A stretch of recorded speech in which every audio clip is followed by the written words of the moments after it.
रही है आप सभी की शीटेड की तैयारी। कोहल वर्ग से 30 इंपॉर्टेंट पीवाईक्यूज एमसीक्यूज भी मिक्स्ड क्वेश्चंस है जो कि एग्जाम के दृष्टिकोण से बहुत ही ज़्यादा इंपॉर्टेंट है। आप देख सकते हैं कुछ ऐसे क्वेश्चंस मैं लेकर आई हूँ जो आपके एग्जाम में हूबहू पूछे जाने वाले हैं। तो सबसे पहले क्वेश्चन की तरफ स्टार्ट करते हैं और आप देखिए आपके कितने क्वेश्चन जो है सही होने वाले हैं। तो सबसे पहला ही क्वेश्चन है कि निम्न में से कौन सी लॉरेंस कोहलबर्ग द्वारा प्रस्तावित नैतिक विकास की अवस्था है। ऑप्शन है प्रसूति अवस्था, सामाजिक अनुबंध, अभिविन्यास, मूर्त संक्रियात्मक अवस्था या उद्योग बनामहीनता अवस्था। तो फ्रेंड्स आप सभी को बता दें इसका राइट आंसर हो जाएगा ऑप्शन नंबर बी, सामाजिक अनुबंध अभिविन्यास। और ये कब पूछा गया था आप सभी देख सकते हैं, सीटेट एग्जाम जो हुआ था 2019 में, पेपर फर्स्ट में ही यह सीटीपी में पूछा गया प्रश्न है। ठीक है, और इसके साथ ही यहाँ पे आंसर्स भी मैंने दे रखे हैं टेलीग्राम पे, मैं इसे शेयर कर दूंगी। ठीक है, उसके साथ ही यहाँ पे सेकंड क्वेश्चन है कि कोहल वर्ग के नैतिक विकास के कितने स्तर हैं। फ्रेंड्स इस क्वेश्चन को मैंने कई बार बता रखा है क्योंकि इसके पहले की जो थ्योरी क्लास है उसमें मैंने बताया है कि इन्होंने 3 स्तर बताए हैं और तीनों स्तर के एक उपचरण भी, दो उपचरण भी है, यानी कुल मिलाकर के 6 उपचरण है। यानी स्तर की बात करेगा तो 6 स्तर हो जाएंगे और उपचरण की बात करेगा तो उपचरण इनके टोटल जो है वो 6 है। ये पॉइंट्स आपको याद रखना है। यहाँ पे जो है स्तर पूछा गया है, यानी कि यहाँ पे स्तर 3 है, ऑप्शन नंबर ए इसका राइट आंसर हो जाएगा। और ये पेपर जब है सीटेट मई 2016 जो पेपर हुआ था उस पेपर फर्स्ट में ये प्रश्न बना हुआ था। ठीक है, नेक्स्ट क्वेश्चन की बात कर लेते हैं कि कोहलबर्ग ने क्या दिया है। तो आप सभी को पता होना चाहिए इनकी जो थ्योरी है, जो इनकी सिद्धांत इन्होंने दिया है, किस शब्द को दिया है, तो नैतिक विकास का सिद्धांत जो है वो कोहलबर्ग का है, जो कि काफ़ी ज़्यादा एग्जाम में पूछे जाते हैं ऐसे प्रश्न। ठीक है, तो आपको ये पता होना चाहिए कि संज्ञानात्मक विकास की अवधारणा जो है वो पियाजे ने दिया है। ठीक है, उसी तरीके से जो है सांस्कृतिक सामाजिक सिद्धांत की अवधारणा जो है वाइगोत्स्की ने, और नैतिक विकास की अवधारणा जो है कोहलबर्ग ने दिया है। ये प्रश्न जो है सीटेट फरवरी 2016 में पेपर फर्स्ट में ये प्रश्न पूछा गया है। नेक्स्ट क्वेश्चन की बात कर लेते हैं। नेक्स्ट क्वेश्चन है पूर्व परंपरागत नैतिकता में, यानी मैंने आप सभी को 3 स्तर बताया है जिसमें आपको याद रखना होगा पूर्व परंपरागत स्तर, फिर परंपरागत स्तर और एक होता है उत्तर परंपरागत स्तर। ये 3 स्तर उन्होंने बताए हैं। अब प्रश्न जो है पूर्व परंपरागत स्तर से पूछ रहा है, यानी पूर्व परंपरागत स्तर की मुख्य विशेषताएं क्या है। ठीक है, तो इसके ऑप्शंस है व्यक्ति सभी नियमों को पूरी तरह आत्मसात कर लेता है, कानूनों को सामाजिक अनुबंध माना जाता है, या नियम और मूल्य बिल्कुल विकसित नहीं होते, या नियम व्यक्ति से बाहरी होते हैं। तो फ्रेंड्स आप सभी को बता दें यहाँ पर जो है ये तो गलत हो जाएगा कि बिल्कुल भी विकसित नहीं होते, ये गलत हो जाएगा। अनुबंध माना जाता है, ये आत्मसात कर लेती है, आत्मसात आप सभी को पता है ये इन्होंने इनका नहीं है। तो यहाँ पर जो है नियम जो है व्यक्ति से बाहरी होते हैं, ये इसका राइट आंसर हो जाएगा ऑप्शन नंबर डी। ठीक है, किस पूर्व परंपरागत अवस्था की बात कर रही है। ठीक है, और यहाँ पे 2016 पेपर सेकंड में ये प्रश्न पूछा गया है। नेक्स्ट क्वेश्चन कि एक बच्चा कहता है मुझे ईमानदार होना चाहिए और क्योंकि मेरे माता पिता मुझसे खुश होंगे, यह किस अवस्था को दर्शाता है। यह जो इनके 3 स्तर और अवस्थाएं बताई गई हैं, किस स्तर को यह दर्शाता है, यह प्रश्न यहाँ पे पूछा जा रहा है। और यह कौन सा क्वेश्चन है, ये क्वेश्चन नंबर 5 की बात हम कर रहे हैं। यहाँ पे ऑप्शंस भी दिए गए हैं और कब ये किस पेपर में पूछा गया है यहाँ पर ये शो भी हो रहा है। सीटेट सितंबर 2016 पेपर फर्स्ट में ये प्रश्न पूछा गया है। तो अच्छा लड़का अच्छी लड़की अभिविन्यास, ऑप्शन नंबर ए इसका राइट आंसर हो जाएगा। नेक्स्ट क्वेश्चन की बात कर लेते हैं। नेक्स्ट क्वेश्चन है कि कोहल वर्ग के नैतिक तर्क के अनुसार दूसरे लोग मेरे कार्य की प्रशंसा करें, इससे मैं ऐसा करता हूँ, किस स्तर से संबंधित है। यानी दूसरा कोई उनकी प्रशंसा करे, किस स्तर में कोहल वर्ग के किन 3 स्तरों में से किस स्तर की मुख्य विशेषताओं के रूप में जाना जाता है। तो यहाँ पे पूर्व परंपरागत स्तर, संक्रियात्मक स्तर, औपचारिक स्तर और उसके साथ ही पारंपरिक स्तर। तो 2 ही यहाँ पे नैतिक अवस्था का देखने के लिए, एक पहला एक चौथा। तो आप यहीं से एलिमिनेट कर सकते थे कि ऑप्शन नंबर 4 इसका राइट आंसर हो जाएगा, यानी डी। ठीक है, नेक्स्ट क्वेश्चन की बात करते हैं और सीटेट 2021 पेपर फर्स्ट में ये प्रश्न पूछा गया है। ठीक है, नेक्स्ट क्वेश्चन की बात कर लेते हैं कि कोहल वर्ग के अनुसार वर्तमान सामाजिक व्यवस्था को बनाए रखना सकारात्मक मानवीय संबंध और सामाजिक व्यवस्था सुनिश्चित करता है, यह किस अवस्था की जो है वह विशेषता है। जैसे मैंने आप सभी को पियाजे के 4 अवस्थाओं के बारे में बताया था और उसमें बोला था कि सभी अवस्थाओं के इनके प्रश्न बनते हैं, तो उसी तरीके से इनके 3 जो स्तर है इससे भी प्रश्न काफ़ी ज़्यादा बन रहे हैं इनकी विशेषताओं से। तो इनकी विशेषताओं को मिस मत करिएगा और इसका जो है राइट आंसर हो जाएगा सामाजिक व्यवस्था बनाए रखने का अभिविन्यास, ऑप्शन नंबर डी इसका राइट आंसर हो जाएगा। 2021 पेपर सेकंड में ये प्रश्न पूछा गया है। नेक्स्ट क्वेश्चन है कि तुम्हें ईमानदार होना चाहिए क्योंकि तुम्हारे माता पिता तुमसे खुश होंगे, यह किस नैतिक अवस्था का जो है उदाहरण है। ठीक है, ऑप्शंस है अच्छा लड़का अच्छी लड़की, कानूनी व्यवस्था, उसके साथ ही दंड, आज्ञा पालन, सामाजिक अनुबंधन। तो इसका राइट आंसर हो जाएगा ऑप्शन नंबर ए, अच्छा लड़का अच्छी लड़की, क्योंकि इस स्तर पर आप सभी देख सकते हैं इसकी मुख्य विशेषता है कि तुम ईमानदार होना चाहिए तुम्हें, क्योंकि तुम्हारे माता पिता तुमसे खुश होंगे। यह जो मुख्य उदाहरण है वो है ऑप्शन नंबर ए, अच्छा लड़का अच्छी लड़की। ये पूर्व परंपरागत स्तर के अंतर्गत देखने के लिए मिलेंगे। 2016 पेपर फर्स्ट में ये प्रश्न पूछा गया है। नेक्स्ट क्वेश्चन की बात कर लेते हैं, क्वेश्चन नंबर 9, जहाँ पे दिया गया है कि हिंज की दवा चोरी नहीं करनी चाहिए। ठीक है, क्योंकि उसे पकड़ा जाएगा और जेल भेज दिया जाएगा। आपको पता होगा कि जो मनोवैज्ञानिक कोहलबर्ग है उन्होंने हिंज नामक जो है व्यक्ति पर एक उपयोग किया था, उसके बारे में यहाँ पे पूछा जा रहा है। ठीक है, तो यहाँ पर जो है इसका राइट आंसर हो जाएगा दंड एवं आज्ञा पालन। ऑप्शन नंबर बी इसका राइट आंसर हो जाएगा। और ये प्रश्न कब पूछा गया था? यह जुलाई 2019 पेपर फर्स्ट में ये प्रश्न पूछा गया है। नेक्स्ट क्वेश्चन है कि आज तुमने मेरे साथ अपना टिफिन बांटा था, इसलिए आज मुझे भी अपना टिफिन दो। इस मतलब यहाँ पर कहा जा रहा है, यहाँ पर असल में प्रश्न इस तरीके से होगा कि कल तुमने मेरे साथ अपना टिफिन बांटा था, ठीक है, इसलिए आज मुझे भी अपना टिफिन दो। तो इस तरीके से यह किस अभिविन्यास को दर्शाता है? तो यहाँ पर देख सकते, यानी कि यहाँ पर टिफिन को साझा करने की बात की गई है। जैसे होता है ना फ्रेंड्स में, हम लोग अपने टिफिन को शेयर करते हैं, और शेयर करने के बाद कि यानी मैंने कल दिया था तो तुम भी मुझे दो, या मैं भी तुम्हें साझा करूँ। तो यहाँ पर जो है इसका राइट आंसर हो जाएगा विनिमय। एक्सचेंज होता है ना, हम लोग करते हैं, एक्सचेंज करते हैं, वो चीज़ें विनिमय। ऑप्शन नंबर डी इसका राइट आंसर हो जाएगा। 2019 पेपर सेकंड में ये प्रश्न पूछा गया था। क्वेश्चन नंबर 12 की बात कर लेते हैं। टाइट फॉर टैट, यानी अर्थात जैसे तुम मेरे लिए करोगे वैसा ही मैं तुम्हारे लिए करूँगा। टिट फॉर टैट आप सभी बहुत पहले से इसके बारे में जानते होंगे। इसके अकॉर्डिंग इसका ऑप्शन जो है दंड आज्ञा पालन व्यक्तिगत पुरस्कार, यहाँ पे ऑप्शन नंबर बी इसका राइट आंसर हो जाएगा। मुख्य विशेषता, एक मिनट फ्रेंड्स, हाँ मुख्य विशेषता की बात की है, यानी ऑप्शन नंबर बी इसका राइट आंसर हो जाएगा। ठीक है, नेक्स्ट क्वेश्चन की बात कर लेते हैं। और 2022 में पेपर फर्स्ट में ये प्रश्न पूछा गया था। ये क्रम आप सभी को पता होना चाहिए, क्योंकि जो ये स्तर है इनका जो सही क्रम है, इसको मैंने जब आप सभी को फर्स्ट क्वेश्चन या सेकंड क्वेश्चन बता रही थी तभी मैंने आप सभी को ये क्वेश्चन अच्छे से क्लियर कर दिया था कि इसका राइट आंसर क्या होगा। 121 पहले बताया, पूर्व परंपरागत स्तर आता है, पारंपरिक स्तर जिसको परंपरागत स्तर बोलते हैं, एक उत्तर परंपरागत स्तर। तो यहाँ पे आप सभी को कन्फ्यूजन नहीं होना चाहिए। इसका राइट आंसर हो जाएगा ऑप्शन नंबर ए। ये क्रम आपको पता होना चाहिए, जैसे पियाजी का क्रम। 2023 पेपर फर्स्ट में ये प्रश्न पूछा गया है। क्वेश्चन नंबर 14 की बात कर लेते हैं कि कोहलबर्ग के अनुसार व्यक्ति अपने और दूसरों के कार्यों को जरूरतों और इच्छाओं के आधार पर किस अवस्था में आंकता है?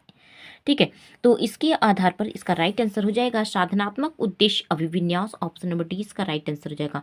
इस चीज को आपको समझना पड़ेगा, जब तक समझेंगे नहीं आप इस क्वेश्चन को, यानी कोहलबर्ग से जो प्रश्न बनेंगे उसको सॉल्व नहीं कर पाएंगे। इसको समझने के लिए आप हमारे चैनल के प्लेलिस्ट में जाइएगा, वहाँ पर कोहलबर्ग की थ्योरी मैंने बहुत अच्छे से समझाई है, और मुख्य विशेषताएं और उनके मुख्य उदाहरण जो है जो बने हुए उसको बहुत अच्छे से समझाया हुआ है।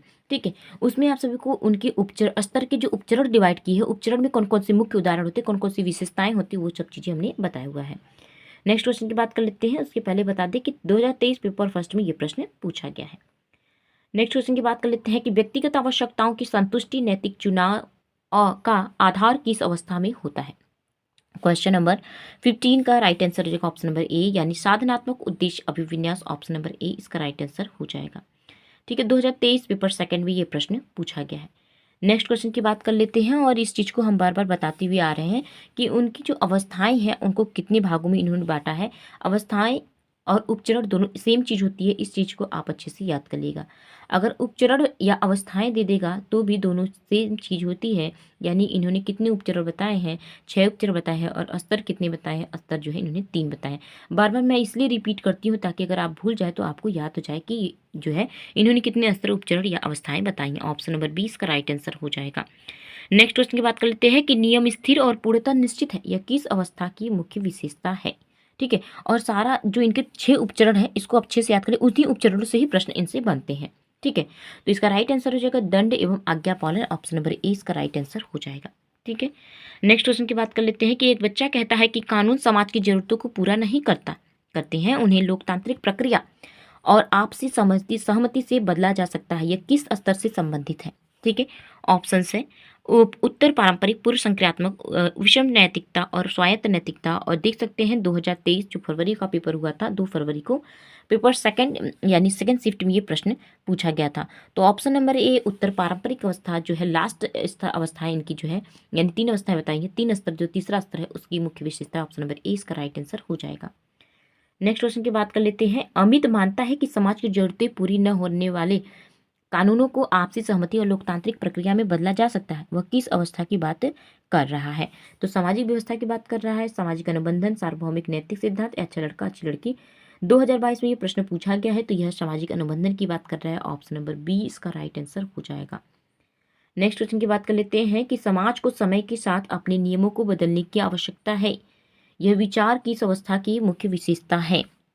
ठीक है, दंड एवं आज्ञा पालन, अच्छा लड़की अच्छी लड़की। तो यहाँ पे जो है समाज को समय के साथ अपने नियमों को बदलने की आवश्यकता है, वह अच्छा लड़की अच्छी लड़की। ऑप्शन नंबर बी इसका राइट आंसर हो जाएगा। ठीक है, नेक्स्ट क्वेश्चन, एक मिनट फ्रेंड्स, क्वेश्चन नंबर 20 यानी ऑप्शन नंबर डी। एक मिनट, यहाँ पे जो है प्रश्न किस तरीके से पूछा गया था, समाज को समय के साथ अपने नियमों को बदलने की आवश्यकता है। एक मिनट, मैंने जो है कौन कौन से क्वेश्चन नंबर 18 से मैं एक बार बता देती हूँ। 18 का मैंने बताया था ऑप्शन नंबर ए, पूर्व पारंपरिक अपारंपरिक अवस्था यानी लास्ट स्टेज, ये सही है। 19 का मैंने बताया है आप सभी को ऑप्शन नंबर यानी सामाजिक अनुबंध, ये सही था। 20 नंबर का जो है थोड़ा सा कंफ्यूजन था। ऑप्शन नंबर डी इसका राइट आंसर हो जाएगा, सामाजिक अनुबंधन। ठीक है, इसका right answer option number D सामाजिक अनुबंधन। 2022 पेपर सेकंड में ये प्रश्न पूछा गया था। 21 की बात कर लेते हैं कि यदि मानव अधिकार और न्याय सामाजिक कानूनों के विरुद्ध भी जाए फिर भी उन्हें सबसे महत्वपूर्ण माना जाए, किस अवस्था की मुख्य विशेषताएं ये मानी जाएंगी? ठीक है, ऑप्शन है दंड एवं आज्ञा पालन, अच्छा लड़की अच्छी लड़की, सामाजिक व्यवस्था बनाम रखना और सार्वभौमिक नैतिक सिद्धांत। तो इसका राइट आंसर हो जाएगा ऑप्शन नंबर डी सार्वभौमिक नैतिक सिद्धांत। ऑप्शन नंबर डी इसका राइट आंसर हो जाएगा। नेक्स्ट क्वेश्चन है, और ये पेपर जो है, ये क्वेश्चन जो है 2022 के पेपर फर्स्ट में पूछा गया था। क्वेश्चन नंबर 22 की बात कर लेते हैं, जहां पर प्रश्न है कि सही कार्य स्वचयनित नैतिक सिद्धांतों और अंतरात्मा द्वारा निर्धारित होता है, यह किस अवस्था की मुख्य विशेषता है? अच्छा लड़का अच्छी लड़की, सामाजिक अनुबंध, सामाजिक व्यवस्था, सार्वभौमिक नैतिक सिद्धांत।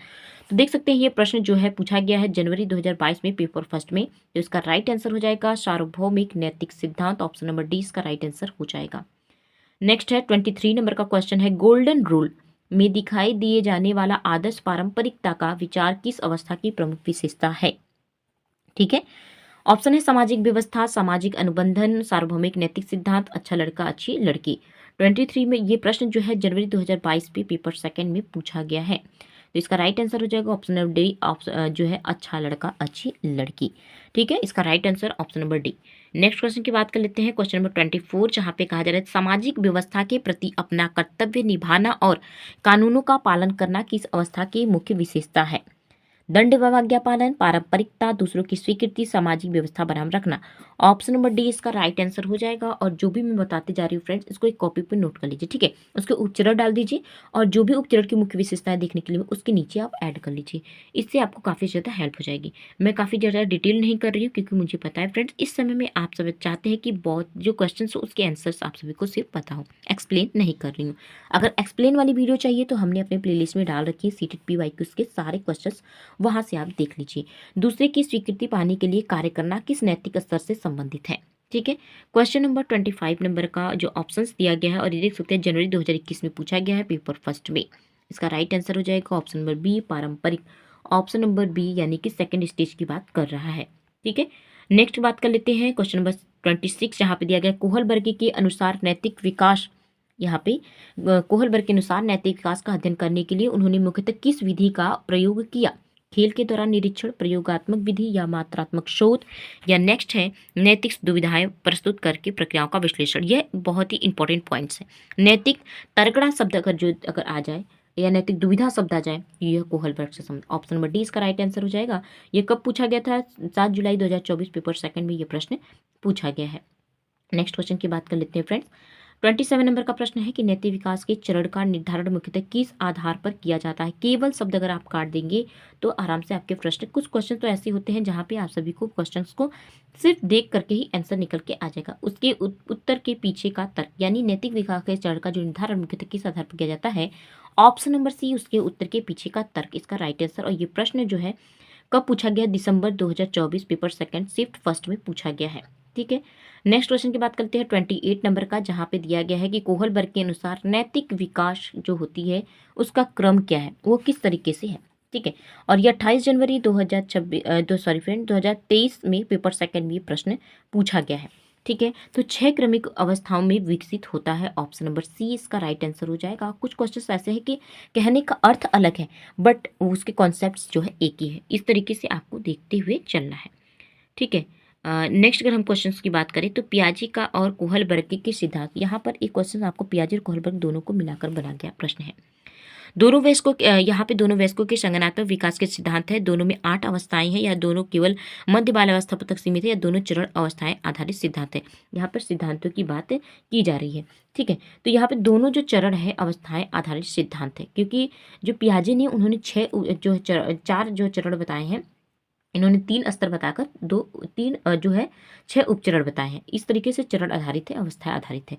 ठीक है, तो यहाँ पर जो है डी हो जाएगा इसका राइट आंसर, और ये प्रश्न 2023 पेपर फर्स्ट में पूछा गया है। नेक्स्ट क्वेश्चन है और लास्ट क्वेश्चन इस सेशन का, और जो भी इंपॉर्टेंट क्वेश्चंस रहता है पीवाईक्यूज जो कि काफ़ी रिपीट होते हैं, उसी क्वेश्चंस को मैं लेकर के आई हूँ।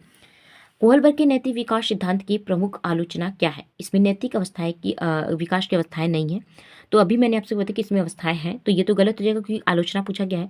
इसमें सांस्कृतिक और लैंगिक प्रभाव का पर्याप्त महत्व नहीं है, तो यही इसका गलत आंसर हो जाएगा, क्योंकि यही जो इसका आंसर हो जाएगा, क्योंकि यहाँ पे आलोचना की बात की गई है। ठीक है, नेक्स्ट हम देख लेते हैं कि इसमें नैतिक तर्क का अध्ययन नहीं किया गया है, इसमें विकास का कोई निश्चित क्रम नहीं है, तो गलत फ्रेंड, क्योंकि निश्चित क्रम है। ठीक है, यहाँ पे पूर्व परंपरागत, परंपरागत, उत्तर परंपरागत स्तर में यहाँ पे डिवाइड भी किया गया है। और ये कब पूछा गया है प्रश्न, यहाँ पर देख सकते हैं 19 जनवरी 2023 पेपर सेकंड में ये प्रश्न पूछा गया है।